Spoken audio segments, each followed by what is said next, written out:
آخری ایک دو باتیں ہیں عرض کرنا چاہتا ہوں.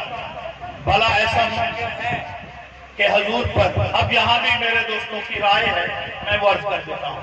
میرے دوست کہتے ہیں کہ مدینے میں یہ درود پڑھ لیا باہر نہ پڑھو، کوئی اور کوئی حرج نہیں ہے، جو بھی تمہارا جی چاہے پڑھ لو.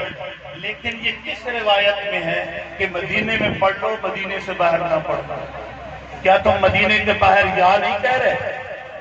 التحیات للہ والصلوات والطیبات، السلام علیک ایھا النبی، السلام علیک ایھا النبی.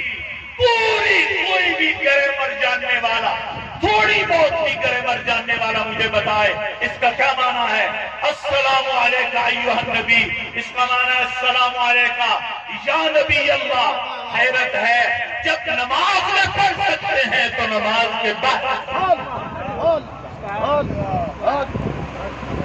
نماز کے اندر تو پڑھتے ہو، نماز کے باہر پر حرم لگاتے ہو. ایسا نہیں ہے میرے دوستو. حضور فرماتے ہیں صلو علیہ، درود پاک پڑھو، تبلغونی ایثما کنتم، تم جہاں کہیں سے بھی پڑھو گے تمہارا درود میرے تک پہنچ جائے. درود ابراہیمی